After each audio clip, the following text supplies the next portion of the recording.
Hello friends, कैसे हैं आप लोग। दिस इज सत्यम और आज हम पढ़ेंगे वेक्टर के बारे में। क्या है वेक्टर? और वेक्टर जो है ना बहुत बारीकी से पढ़ेंगे।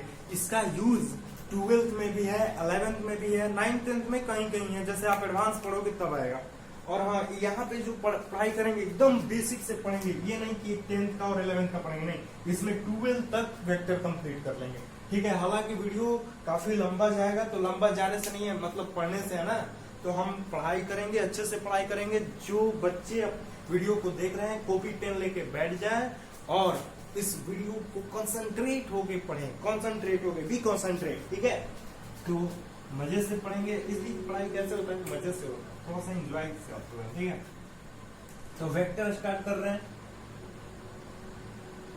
वेक्टर, ठीक है। तो पहले इसके बेसिक के बारे में पढ़ेंगे। इसका बेसिक क्या है? बेसिक जानकारी लेना बहुत ही इंपॉर्टेंट है। जैसे कि आप कुछ वर्क कर रहे हो, इसका बेसिक मालूम ही नहीं है, तो आप वर्क कैसे करोगे? कुछ प्रॉब्लम आएगी। इसीलिए बेसिक जानकारी होना बहुत जरूरी है। तो सबसे बात करते हैं पहले physical quantity. Physical quantity, physical quantity क्या है? सबसे पहला स्टार्टिंग यहीं से है, एकदम स्टार्टिंग से ले जा रहे हैं वेक्टर को। फिजिकल क्वांटिटी क्या है? जो बच्चे कॉपी पेन नहीं लेके बैठे हैं प्लीज बैठ जाइए, इसलिए कि नोट्स आपका एक पार्ट है जो कि आप हर समय उसका यूज करेंगे तो आपका हर प्रॉब्लम सॉल्व होगा। नोट्स बनाया कीजिए, अपना नोट्स खुद बनाया कीजिए। और हाँ, उसमें कोशिश कीजिए कि हम ये नोट्स किसी चीज से कॉपी ना करें, इसको खुद अपने से बनाएं, एक अपना बिल्डिंग तैयार करें, ठीक है। तो फिजिकल क्वांटिटी क्या है? फिजिकल क्वांटिटी कहता है एक क्वांटिटी which can be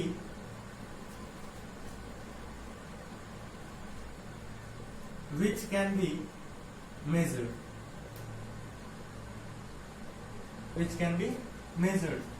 ये ऐसा क्वांटिटी है जिसको हम मेजर कर सकते हैं। जैसे 2 kg आटा मेजर कर लिए, 4 kg शुगर, इसको भी मेजर कर लिए, 100 किलोमीटर, इसको भी मेजर कर लिए। तो जिस चीज को मेजर करते हैं वह कैसा चीज होता है? Physical quantity. और दुनिया में सारे चीज को मेजर करते हैं वो कैसा क्वांटिटी होता है?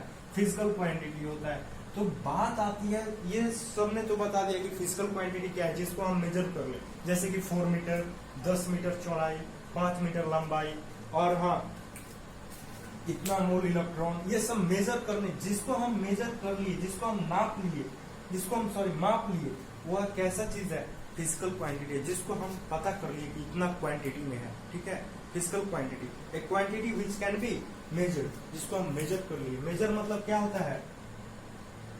मेजर मतलब क्या होता है? जिसको हम अकाउंट कर लिए, जिसको हम माप लिए, जिसको हम फिक्स नाप लिए कि इतना अमाउंट में है, ठीक है, या फिर जो भी है, ठीक है। तो यही है फिजिकल क्वांटिटी। फिजिकल क्वांटिटी को 2 पार्ट में बांटा गया। फिजिकल क्वांटिटी को क्या पार्ट में बांटा गया? 2 पार्ट में। पहला है scalar quantity,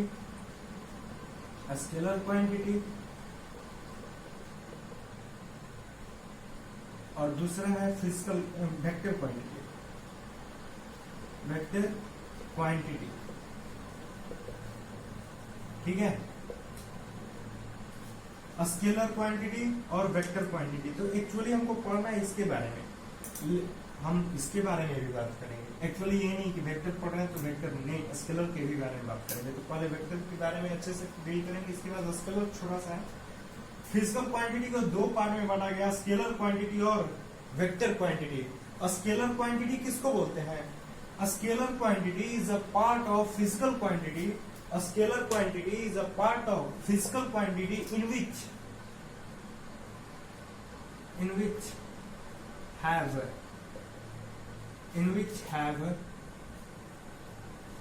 only magnitude।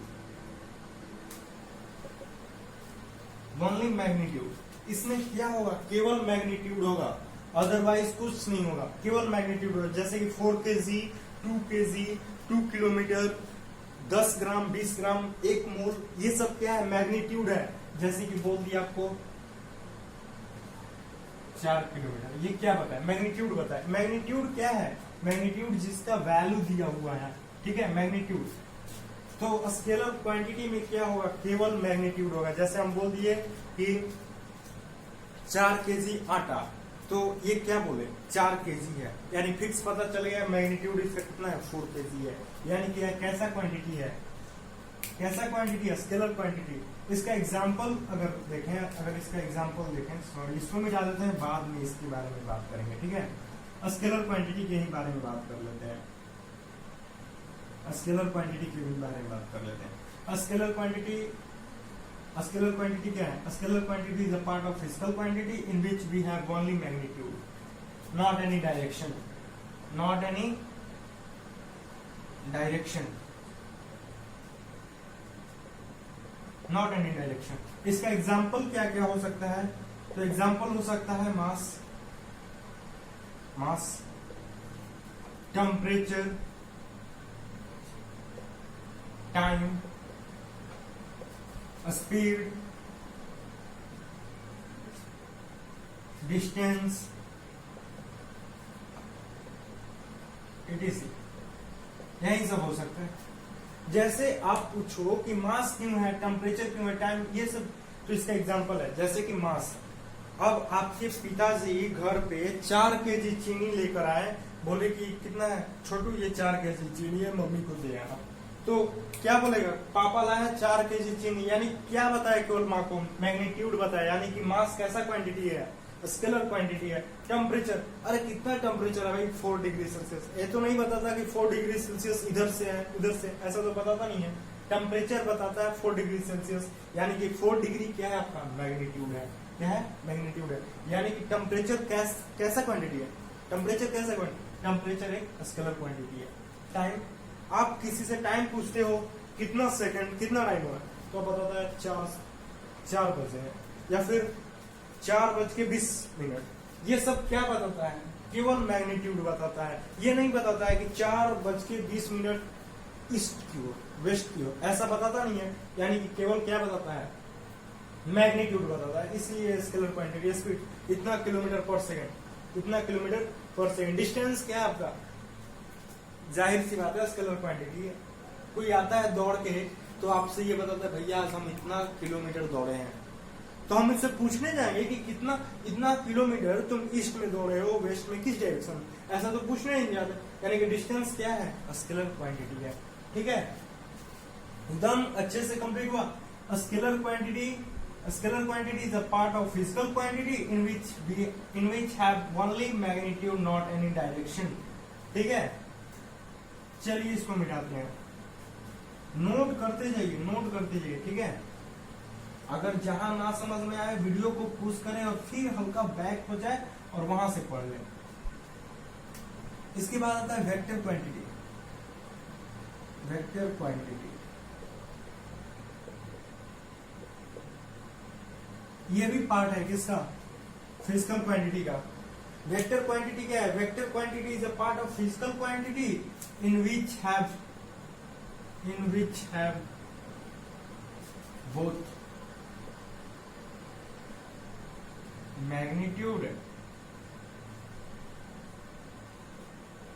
Magnitude और डायरेक्शन। मैग्नीट्यूड एंड डायरेक्शन, इसके पास दोनों होता है, मैग्नीट्यूड के साथ साथ डायरेक्शन भी होता है, मैग्नीट्यूड के साथ साथ डायरेक्शन भी होता है। ठीक है, मैग्नीट्यूड के साथ डायरेक्शन भी होता है। ये पार्ट है किसका, फिजिकल क्वांटिटी का, in which have both magnitude and direction. इसका एग्जांपल जो होता है, इसका एग्जांपल होता है फोर्स, डिस्प्लेसमेंट, 9th क्लास में पढ़ रखा होगा, displacement, momentum, it is velocity, acceleration, बहुत सारे हैं, इट इज।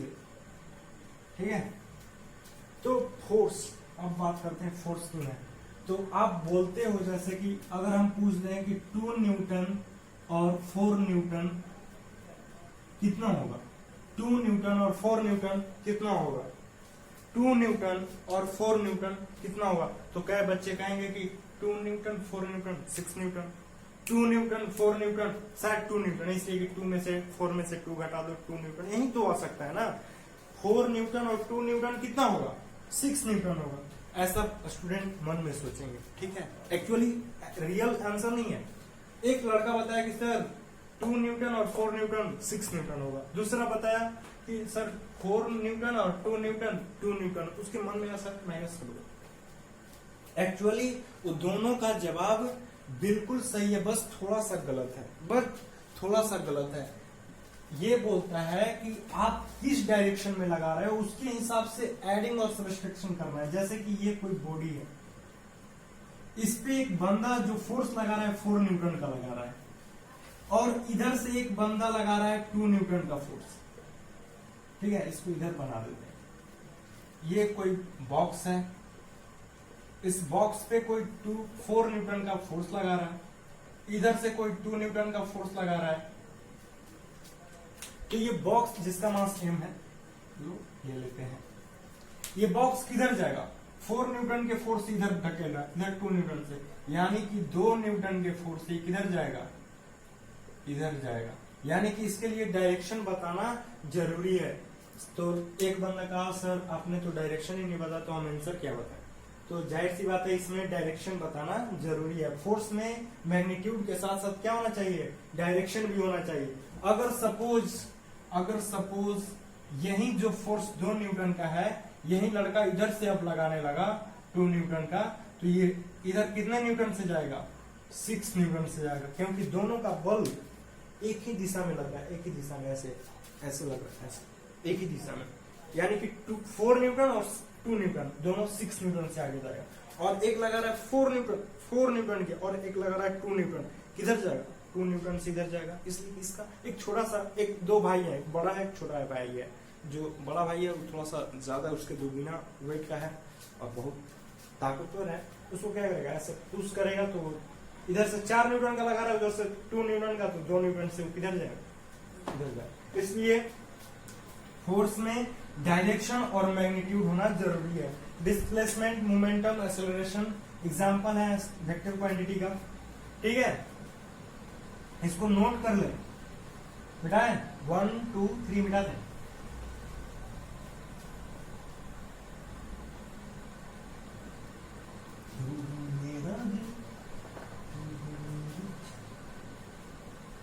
ठीक है, अच्छे से एकदम नोट कीजिए, कोई दिक्कत नहीं होगा, कोई दिक्कत नहीं होगा। इसको भी मिटा देते हैं।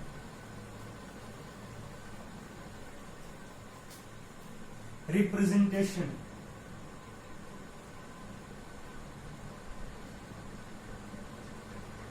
रिप्रेजेंटेशन ऑफ वेक्टर, ठीक है। स्केलर के बारे में नहीं, बाद में पढ़ेंगे, पहले वेक्टर के बारे में पढ़ लेते हैं।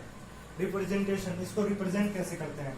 तो भैया ऐसे रिप्रेजेंट करते हैं। वेक्टर को कैसे रिप्रेजेंट करते हैं? Arrow, arrow. Representation of vector, vector को कैसे रिप्रेजेंट करते हैं? ऐसे एरो के साथ। कैसे? एरो, कैसे? एरो के साथ, ठीक है। इसको बोलते हैं हेड, इसको बोलते हैं हेड, इसको, इस पॉइंट को बोलते हैं टेल, ठीक है। इसको बोलते हैं हेड और इसको बोलते हैं टेल। जैसे मान लेते हैं कि यहां पे पॉइंट है ए,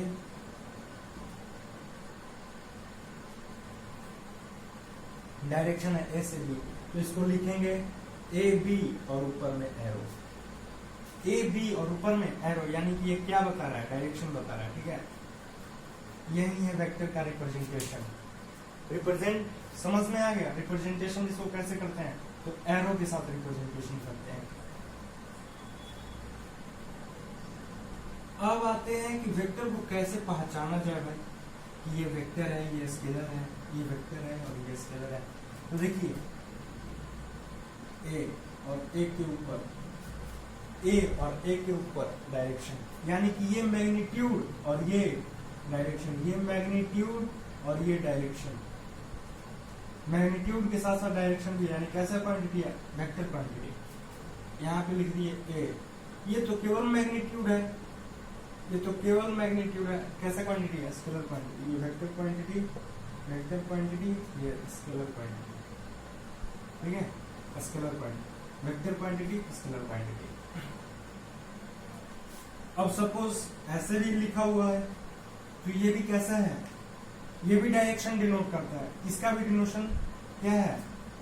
इसका भी डिनोशन जो है वेक्टर है। ये मैग्नीट्यूड और ये डायरेक्शन कैसा है? Vector quantity. ऐसा हो, ऐसा हो तो ये कैसा है? मॉडुलस है, मॉडुलस। ये भी एक कैसा है? Scalar quantity. कैसा है? स्केलर क्वांटिटी, ठीक है। तो इसका डिनोशन ऐसे ऐसे रहता है, तो आप समझ जाओगे कि कौन स्केलर है कौन वेक्टर है, ठीक है। तो चलिए अब बात करते हैं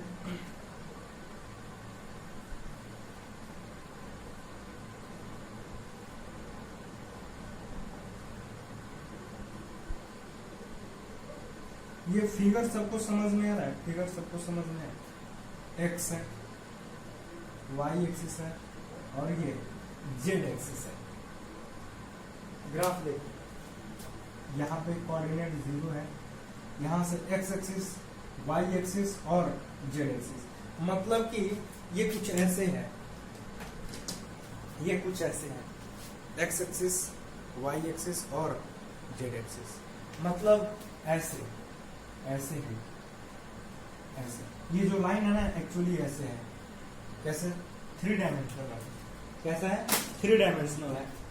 और प्रत्येक एंगल कैसा है? प्रत्येक एंगल एजम्पशन है। एजम्पशन मान लो, एजम्पशन यहाँ से यहाँ ये भी 90 डिग्री, ये भी 90 डिग्री और ये भी 90 डिग्री। एजम्पशन है। जैसे आपका घर का कॉर्नर, घर का कॉर्नर वो भी कुछ ऐसा ही होता है, तो इसको बोलते हैं 3D, 3D, ठीक है। तो ये 3D फिगर है। इसमें हम मान लेते हैं ये कोई मेरा रिजल्टेंट है, ये मेरा कोई रिजल्टेंट P है। जैसे कि ये ऐसे,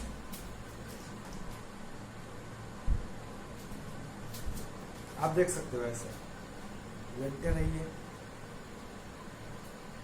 ये रहा, दिख रहा है?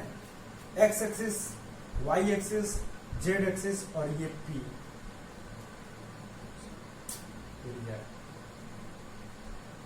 ये X axis, Y axis, Z axis और ये P इधर जाए, इधर, यहाँ पे, इधर दिख रहा है फिगर? फिगर दिख रहा है? ऐसा ही कुछ, ऐसा ही दिख रहा है फिगर। ये रहा आपका X axis, Y axis, Z axis और ये इस बीच में ये कौन? ये इसका रिजल्टेंट है, ठीक है, ये इसका रिजल्टेंट है।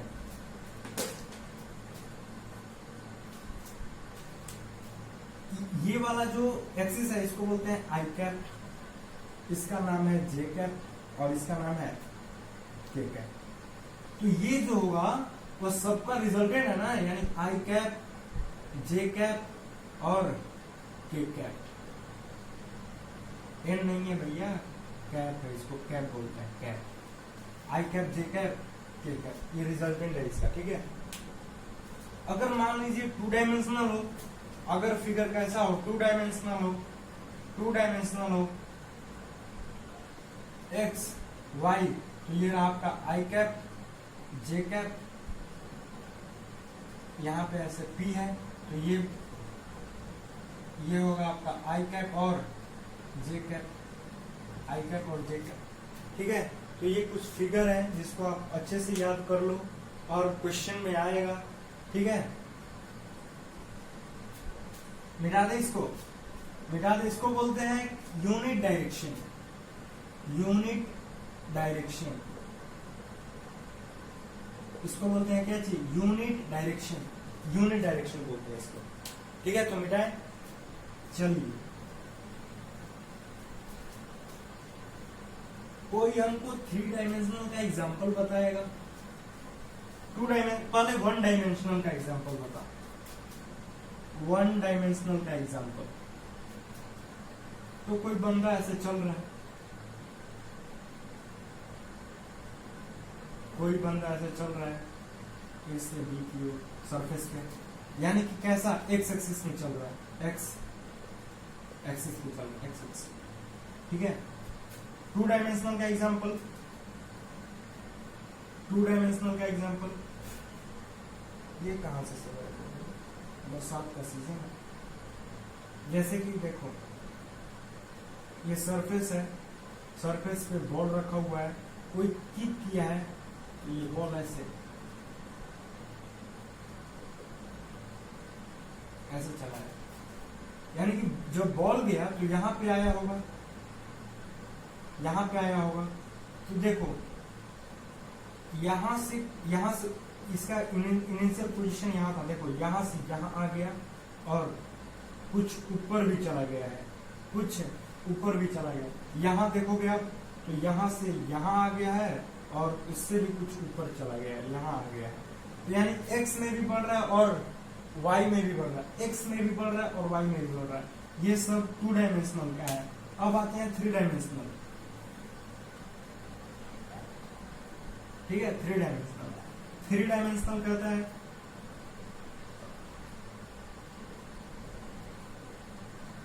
काइट, पतंग ऐसे चल रहा है, ऐसे चला, ऐसे चला तो एक्स में भी चला और वाई में भी चला, ऐसे चला, ऐसे ऐसे चल रहा है, ऐसे। तो इधर से एक्स में भी चल रहा है, एक्स में भी और वाई में भी चल रहा है, लेकिन ऐसे जाते जाते अचानक ऐसे किधर, ऐसे जाते जाते अचानक ऐसे मूव कर जाता है, यानी कि एक्स में भी चला और वाई में भी और ऐसे, मतलब ये जो है ऐसे बढ़ रहा था फिर इधर चला गया, यानी 3D तीनों डायमेंशनल में चला। आपको बताया 3 डायमेंशनल फिगर, ऐसे ऐसे और ऐसे। तो ये रहा 3 डायमेंशनल का एग्जांपल, 1 डायमेंशनल का एग्जांपल और 2 डायमेंशनल का एग्जांपल। चलिए अब बात करते हैं type of vector, type of vector, vector के टाइप। तो पहला जो है equal vector, equal vector, equal vector कहता है कि A vector, if A vector B vector और एंड बी वेक्टर, जैसे कि ये ए वेक्टर है और ये बी वेक्टर है, जा किधर रहा है ईस्ट की ओर, और इसका जो मैग्नीट्यूड है ए है 2 न्यूटन का है और ये भी 2 न्यूटन का है।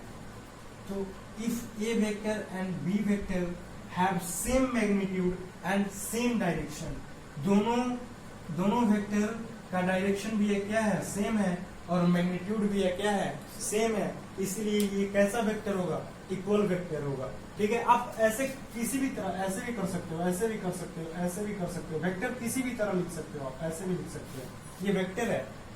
अभी आप देखो तो ये वेक्टर किधर जा रहा है, ईस्ट की ओर, यहाँ पे क्वेश्चन में दिया हुआ है सेम डायरेक्शन इज और सेम मैग्नीट्यूड, मतलब 2 या 2 से अधिक वेक्टर का सेम मैग्नीट्यूड और सेम डायरेक्शन हो तो वो कैसा वेक्टर होता है, इक्वल वेक्टर होता है। इफ यदि 2 या 2 से अधिक वेक्टर का जो मैग्नीट्यूड और डायरेक्शन है वो सेम रहता है तो कैसा वेक्टर होता है, इक्वल वेक्टर होता है। ठीक है, जाहिर सी बात है ए और बी नहीं, और सारे भी वेक्टर हो सकते हैं, लेकिन उनका डायरेक्शन क्या होना चाहिए, सेम होना चाहिए, और मैग्नीट्यूड भी सेम होना चाहिए। अब बात करते हैं निगेटिव वेक्टर।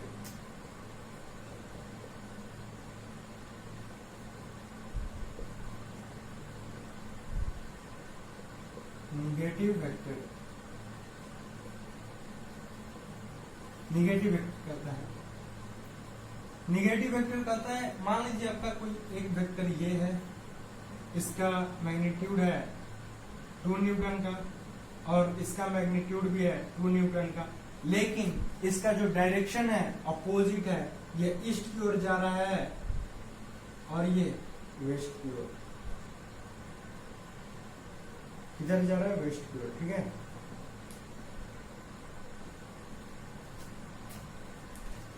तो निगेटिव वेक्टर कहता है कि मैग्नीट्यूड सेम हो लेकिन डायरेक्शन क्या हो, अपोजिट हो। एक कैसा वेक्टर होगा, निगेटिव वेक्टर होगा। ठीक है, जैसे कि मान लो एक वेक्टर इधर जा रहा है और एक वेक्टर इधर जा रहा है, एक अप जा रहा है और एक डाउन जा रहा है, ठीक है, एक अप जा रहा है एक डाउन जा रहा है। तो अपोजिट डायरेक्शन हो बट मैग्नीट्यूड क्या हो, मैग्नीट्यूड एम हो, यानी सेम हो, मैग्नीट्यूड कैसा हो, सेम हो। अब आते हैं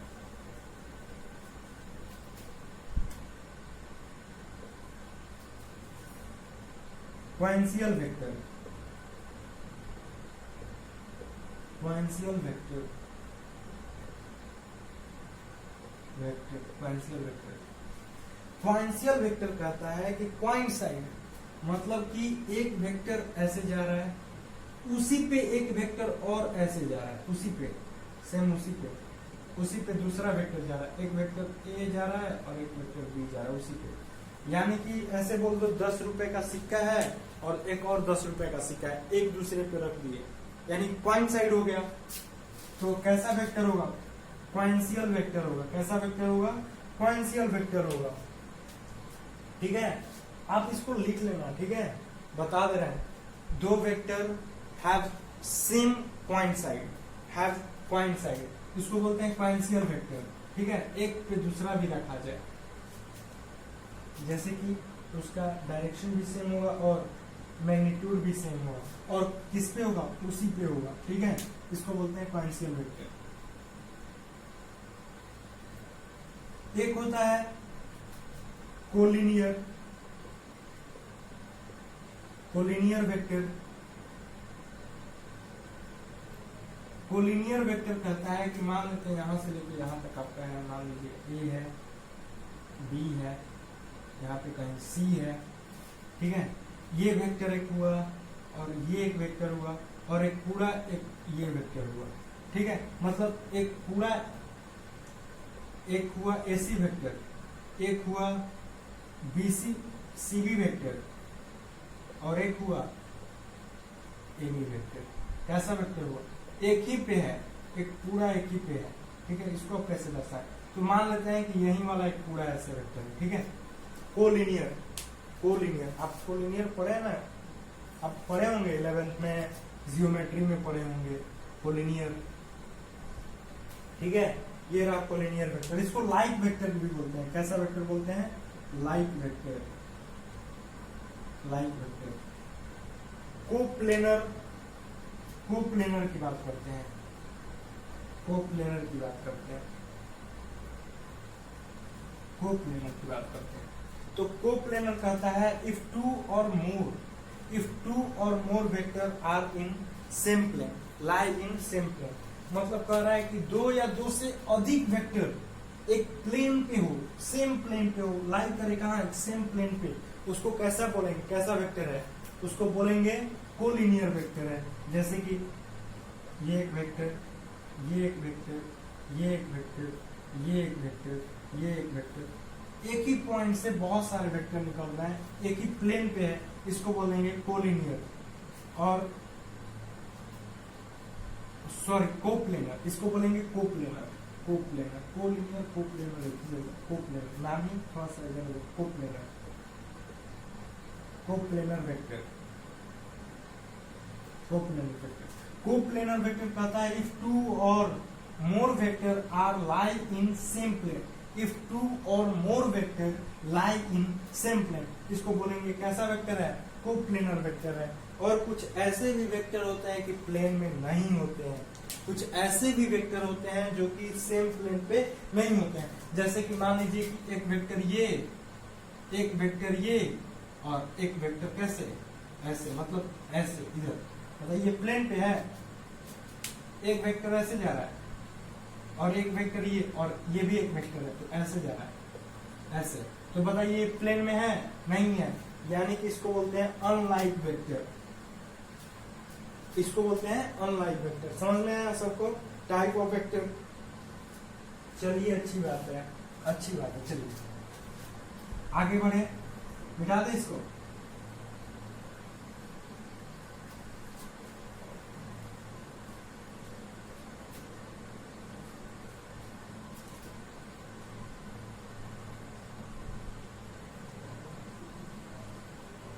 वाई एक्सिस, एक्स एक्सिस, ये है आपका मान लेते हैं पी वेक्टर, ये आपका क्यू वेक्टर, ठीक, प्लस क्यू वेक्टर का स्क्वायर, क्यू वेक्टर का स्क्वायर। समझ में आया? क्यू वेक्टर का स्क्वायर। जैसे क्वेश्चन दे रहे हैं, क्वेश्चन को बनाइएगा। सपोज ऐसा भी हो सकता है, ऐसा भी हो सकता है कि दिया आई जे के फॉर्म में दिया होगा, तो उसको भी आप सॉल्व कर लीजिएगा।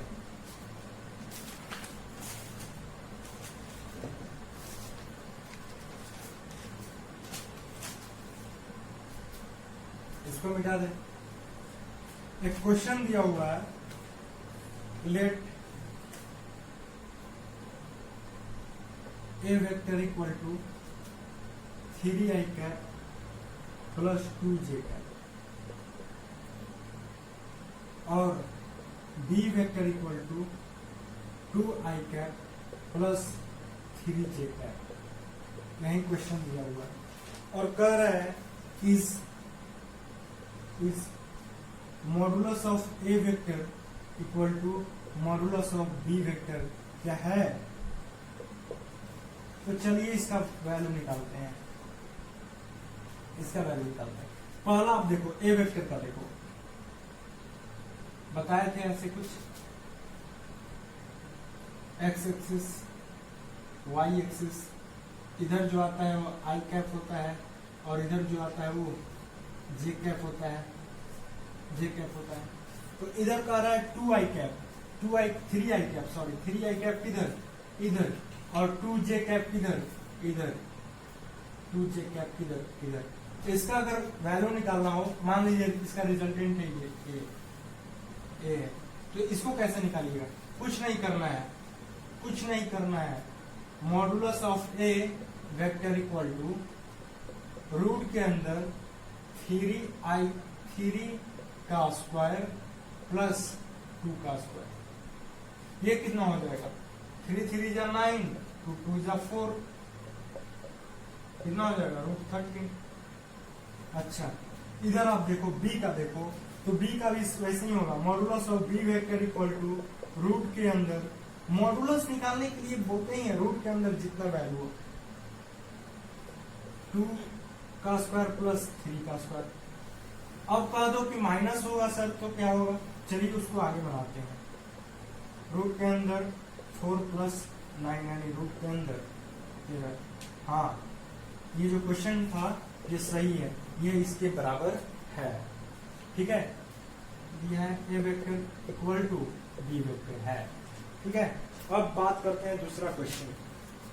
क्वेश्चन बनाया कीजिए, क्वेश्चन बनाइएगा अच्छा एकदम। इसको मिटा दें, बी वेक्टर है, मॉडुलस ऑफ बी वेक्टर। चलिए इसको मिटाते हैं। जहां ना समझ में आ रहा है वीडियो को पुश कीजिए और वहां से स्टार्ट कीजिए, ठीक है। वीडियो को पुश कीजिए और वहां से स्टार्ट कीजिए। एक क्वेश्चन है, क्वेश्चन करा देते हैं। Unit vector, unit vector, find unit vector. एक फॉर्मूला आप लिखो यूनिट वेक्टर निकालने का।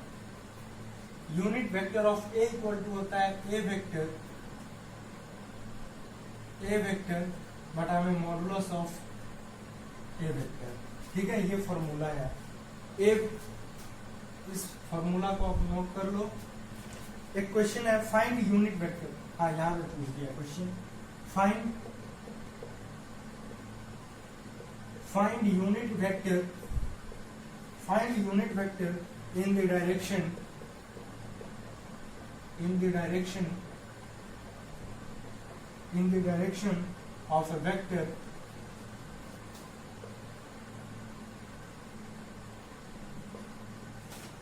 a vector equal to I cap plus 2j cap plus 3k cap। ऐसा क्वेश्चन दिया हुआ है। तो पहले हम देख लेते हैं कि अरे ये तो दिया हुआ है, मॉडुलस निकाल लेते हैं। तो मॉडुलस निकालने का फॉर्मूला मालूम है। मॉडुलस निकाल, इसका मॉडुलस निकालने के लिए रूट के अंदर कर दो, इस सबको रूट के अंदर कर दो। आई कैप यानी कि 1 है यहाँ पे, 1 का स्क्वायर प्लस यहाँ पे 2 का स्क्वायर प्लस यहाँ पे 3 का स्क्वायर, ये कितना हो जाएगा? 1 प्लस 4 प्लस 9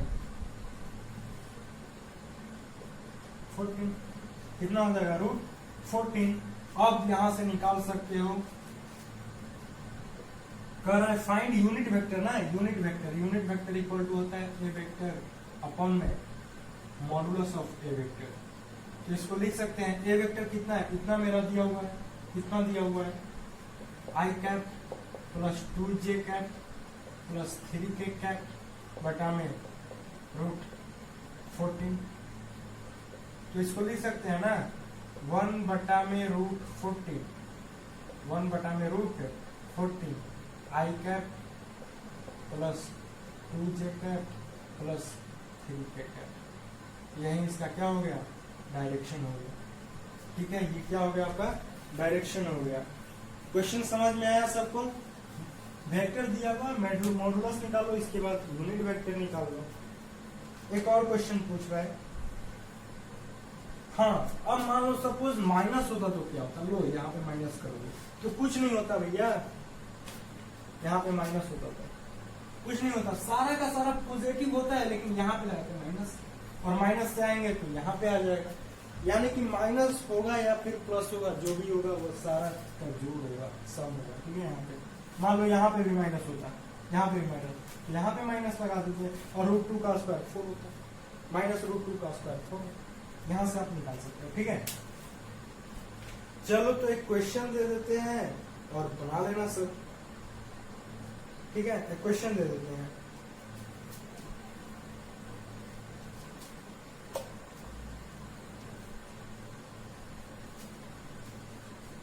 एक क्वेश्चन दे देते हैं, एक क्वेश्चन है फाइंड मैग्नीट्यूड, मैग्नीट्यूड पता करना है।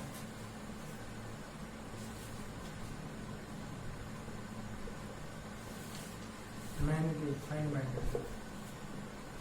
पहला जो है question, A vector equal to है I cap plus 2j cap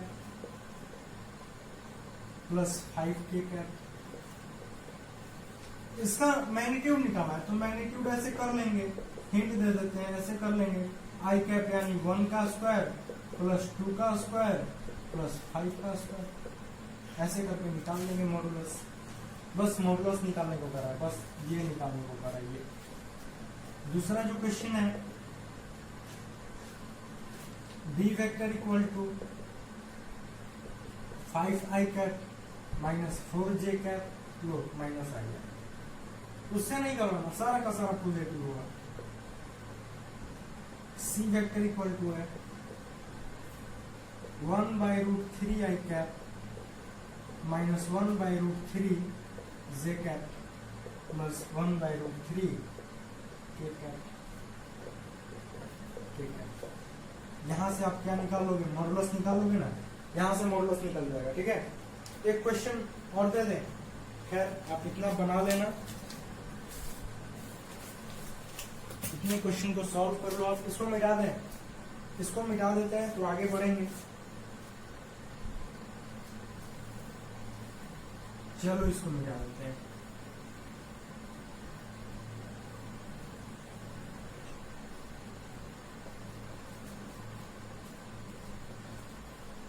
यहां से यहां कर सकते हो आप, वेक्टर को यहां से यहां कर सकते हो। जैसे कि मान लेते हैं कि एक वेक्टर है मेरा, एक वेक्टर है मेरा 4 मीटर का, और दूसरा जो वेक्टर है 3 मीटर का है, और एक जो वेक्टर है मेरा ये फाइंड करना है। ये पाइथागोरस लग रहा है, एकदम पाइथागोरस लग रहा है, पाइथागोरस ये जो होगा 5 मीटर का होगा। ठीक है, तो आप यहां से ऐसे यहां कर सकते हो, इसको यहां कर सकते हो। ठीक है, इसको यहां कर सकते हो, इसको इधर कर सकते हो। जैसे मान लो कि एक पैरेललोग्राम में पढ़ना है, जैसे कि ये मेरा एक वेक्टर है ऐसे, और ये मेरा एक वेक्टर है, ये मेरा एक वेक्टर है ऐसे। ये मान लेते हैं p वेक्टर है, ये q वेक्टर है। ये क्वेश्चन में है, क्वेश्चन में क्या है, assumption है मान लेते हैं कि ये p वेक्टर है और ये q वेक्टर है, तो इसको हम उठा के ऐसे लिख सकते हैं, ऐसे लिख सकते हैं, ऐसे कर सकते हैं, ठीक है, ऐसे कर सकते हैं। और इसको उठा के हम कहाँ रख सकते हैं, ऐसे रख सकते हैं, ऐसे रख सकते हैं, ठीक है, ऐसे रख सकते हैं, ऐसे रख सकते हैं। और मान लेते हैं कि यहां से जो मेरा रिजल्टेंट है कैसा है, आर वेक्टर का है, ठीक है। देखो आप, तो क्वेश्चन यही है, सेम है। इसको हम क्या किए हैं, इसका हेड और इसका टेल ला के इधर रख दिए हैं और इसका हेड और टेल यहाँ रख दिए, पूरा का पूरा कैसा बन गया है, पैरेललोग्राम बन गया। तो आप इसको इधर से उधर कर सकते हो, यानी कि ये ऐसा नहीं कर सकते कि ये एक डायरेक्शन है, इसको हम उठा के ऐसे कर दिए, ऐसे नहीं हो सकता। इसको आप लेके आ सकते हो इधर या फिर इधर कहीं ला सकते हो, लेकिन डायरेक्शन क्या होगा, वो उसी डायरेक्शन में होगा, डायरेक्शन सेम होगा, ठीक है, मैग्नीट्यूड भी वही होगा। आप इधर से उधर इसको ला सकते हो, बोर्ड पे लिख सकते हो। मान लीजिए ये 4 है, इसको हम यहाँ पे लिख सकते हैं, कोई दिक्कत नहीं, ठीक है। तो चलो हम उसको हम प्रूफ करते हैं। यही था ना, ये था मेरा p वेक्टर, मान लेते हैं ये p वेक्टर था क्वेश्चन में, ये q वेक्टर था और ये है मेरा r वेक्टर। यहां से आप देखो, यहां से आप देखो, ये एंगल थीटा है, ये एंगल थीटा है, तो साइन थीटा इक्वल टू क्या होता है, साइन थीटा इक्वल टू क्या होता है, साइन थीटा होता है p बटा में h, होता है ना p बटा में h। तो इसको क्या लिख सकते हैं, a b c, इसको लिख सकते हैं sine theta equal to, sine theta equal to q vector upon में r वेक्टर, लिख सकते हैं, लिख सकते हैं। अब देखो, अगर q वेक्टर और q वेक्टर को क्या लिख सकते हैं, साइन r, क्या लिख सकते हैं, साइन r, लिख सकते हैं ना इसको, साइन r वेक्टर। यानी कि ये जो मेरा वेक्टर है, रिजल्टेंट कितना है, q साइन r है, q साइन r है। जैसे आप सोच लो, देख लो भैया, देख लो,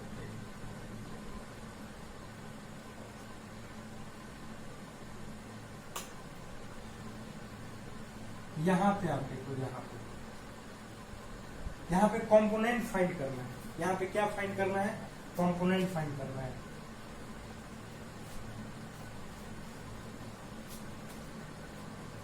यहाँ आप देखो, यहाँ पे फाइंड करना है कंपोनेंट। जैसे कि मान, इसको थोड़ा सा ध्यान से देखिएगा, ठीक है, कंपोनेंट फाइंड करना है। ये मान लेते हैं एक्स एक्सिस है, ये वाई एक्सिस है, इसका जो रिजल्टेंट है वो कुछ आर वेक्टर है या फिर पी वेक्टर है, वो पी वेक्टर, और यहां से एंगल है थीटा, यहां से एंगल क्या है, थीटा। तो ये जो पी वेक्टर है, अगर इसको हम ऐसे कर दें, इस लाइन को हम ऐसे कर दें, इस पे ला दें, तो ये हो जाएगा पी कॉस थीटा। क्या हो जाएगा, पी कॉस थीटा। और इसको हम किधर ला दें, इधर ला दें, तो ये हो जाएगा पी साइन थीटा। क्या हो जाएगा, पी साइन थीटा। अरे भैया ये कैसे ला दिए, ये आप कैसे ला दिए। तो आप देखो, जाहिर सी बात है, इस वेक्टर को हम इधर से उधर कर सकते हैं, डायरेक्शन दिशा में। इसको हम ऐसे लिख सकते हैं क्या, ऐसे, इसको हम ऐसे कर सकते हैं क्या, हाँ ऐसे कर सकते हैं। आप देखो, इसको हम इधर ला दिए, लेकिन डायरेक्शन क्या है, सेम है, और इसको हम ऐसे ही छोड़ दिए। इसको हम ला सकते हैं ऐसे, ठीक है, इसको ऐसे, ऐसे। यहाँ पे देखो थीटा है, ये मेरा है, ये जो है पी है, और ए बी सी, यहाँ पे 90 डिग्री।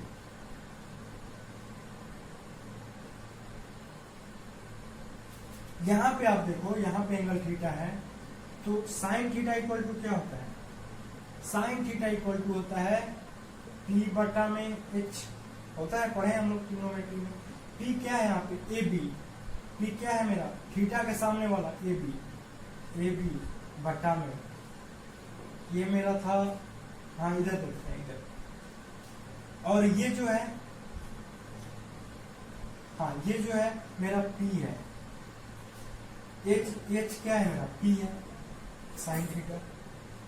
AB इक्वल टू कितना होगा, AB वेक्टर इक्वल टू क्या होगा इधर से जाएगा तो होगा ये P साइन थीटा, यानी कि AB कितना होगा P साइन थीटा। देखो आ गया क्या, ये वाला आ गया P sine theta, P sine theta देखो आ गया।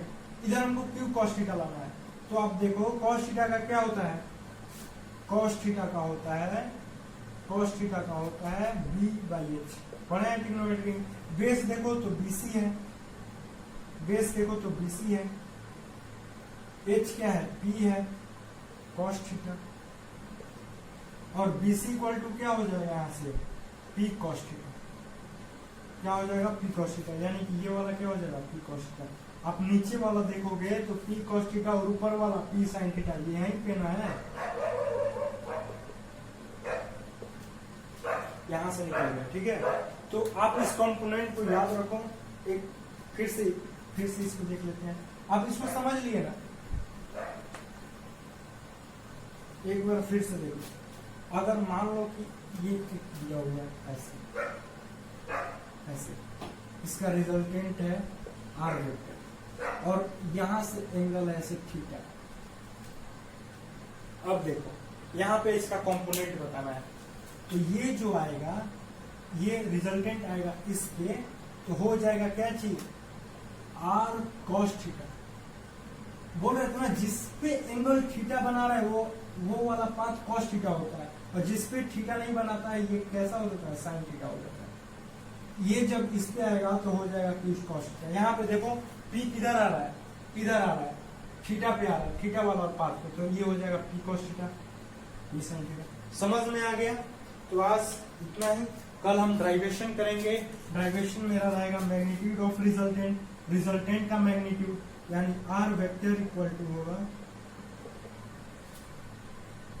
रूट के अंदर P वेक्टर प्लस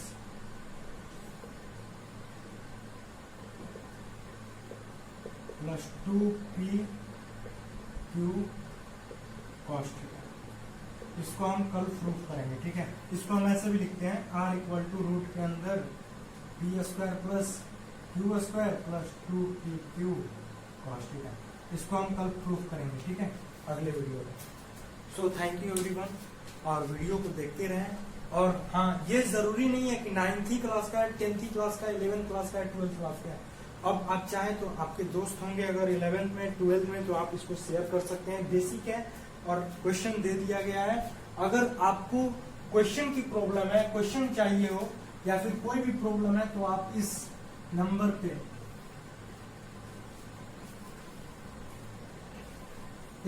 पे कॉल कर सकते हैं।